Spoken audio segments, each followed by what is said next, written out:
We are back into our run on Aliens Outbreak. When we had left, the Benedict, a military vessel carrying Hicks and Newt, had been boarded by the ruthless Massey. Massey and his mercenaries intend on destroying the Benedict and retrieving alien samples for a nefarious corporation called Bionational. A relationship was also beginning to blossom between Newt and Beulah before the hijacking. Newt was initially going to stay in the vents and hide, but tells us that she essentially will not let her family die again, at least not without putting up a fight. We return to the Benedict to find Newt watching events play out from above.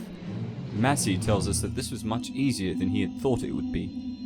He asks his men if they double-check the roster for the Benedict. One of them tells him that Stevens had killed Easley and Jones before dumping their bodies, and the rest of the crew are basically accounted for.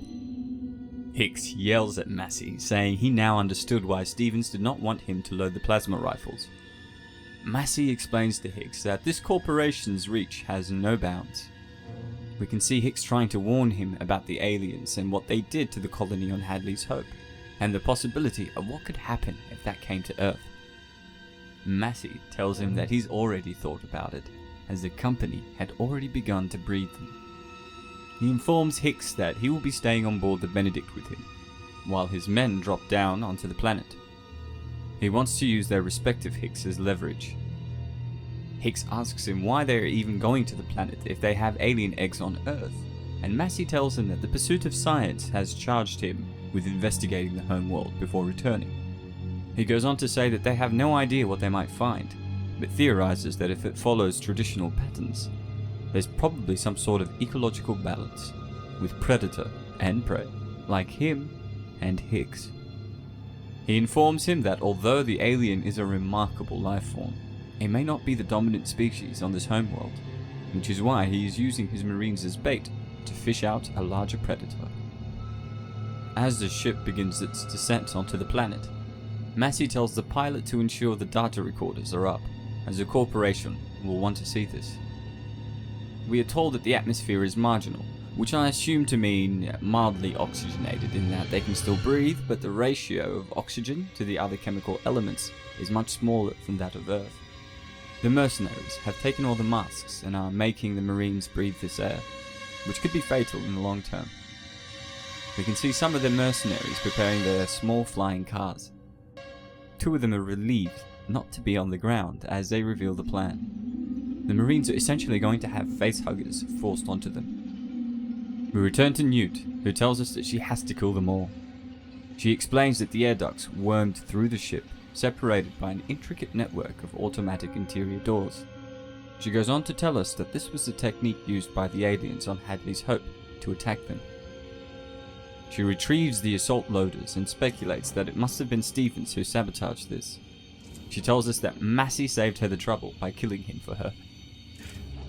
She then explains that the intruders were calm and confident that they were in complete control, much like Hicks' crew before they were all wiped out by the Xenomorphs. She tells us that the Benedict did not belong to those bastards in the loading bay. It belonged to her. We see the Marines walking through the alien planet. They appear to be confused about why this is happening. One of them says that he thought they were all supposed to be on the same side. His comrade tells him there are no sides anymore. Just money.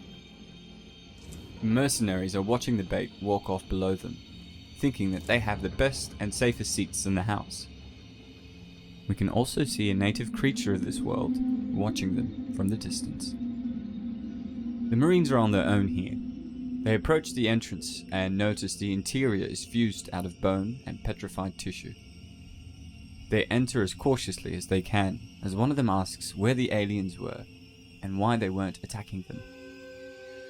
He then approaches an egg and is about to touch it.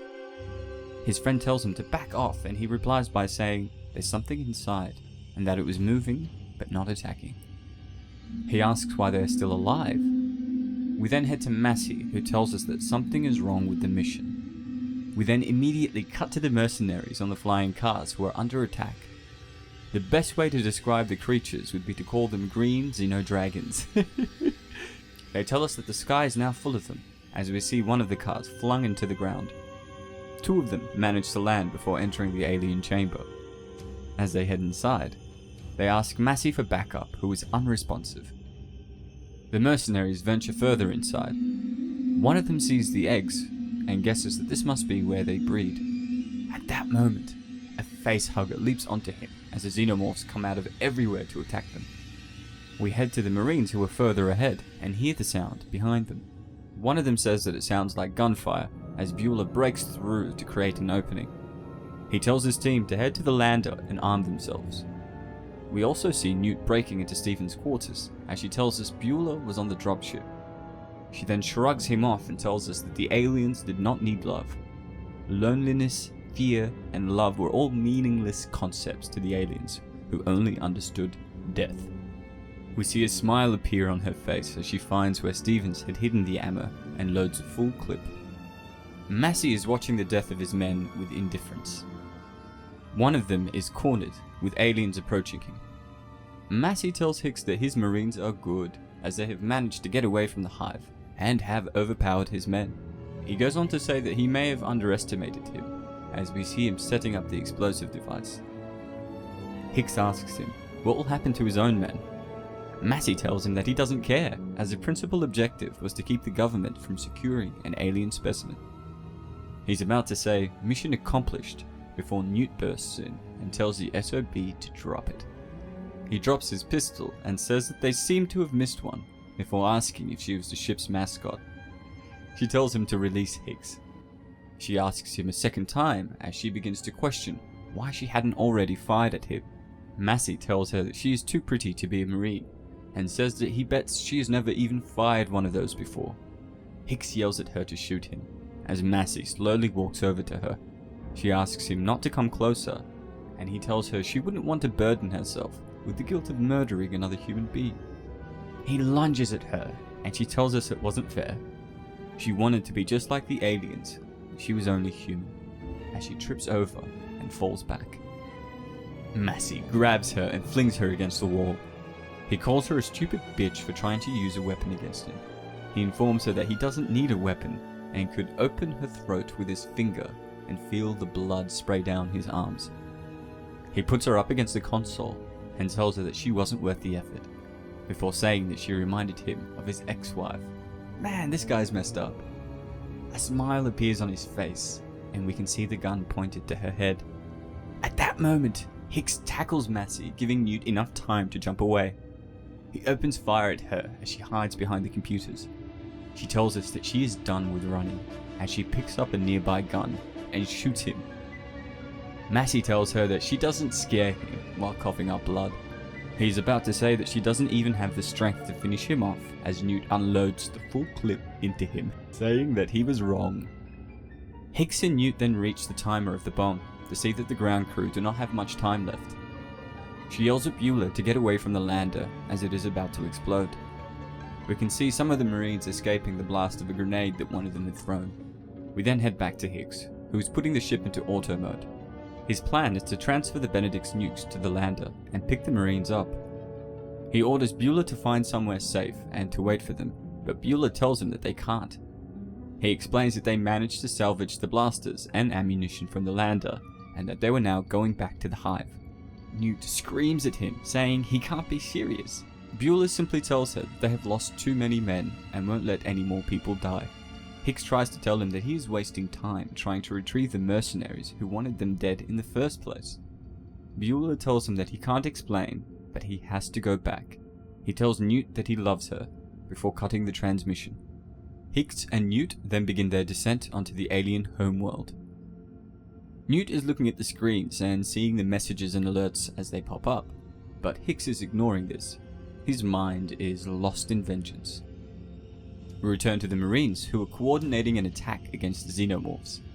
Their motion sensors are going off the wall as they shoot everything that comes up at them. They keep retreating throughout the ship, but there seems to be no end to the horde that are swarming all over them. They turn a corner to find one of the mercenaries asking for help. They realize that everyone else must be dead and begin their escape. They are running through while one of them says there might still be a chance for a handful of them to get out in one piece. Hicks drops the ship outside the alien hive as the sand and dust dance around the ship like a mocking ethereal smoke. The Marines are almost at the exit as one of them yells at Bueller to keep moving. Bueller tells him that it is okay and he will provide cover fire as a xenomorph sneaks up behind him. It grabs him as Newt tells us that the aliens knew and wanted to teach her a lesson about the futility of love and the horror of trust. The alien then rips Bueller in half before it is shot to pieces by the Marines. Newt screams, "No!" as the Marines look down to see that Bueller is still alive. We can see him saying please as we begin to realize that he was an android all along. And that is the end of Volume 5 to Outbreak. I hope you guys are loving this story. I'm curious to hear your thoughts and opinions in the comments below. If you enjoyed the video, feel free to like and to subscribe to stay up to date on all my content. I'm Niyat and Film Comics Explained. Thanks for stopping by.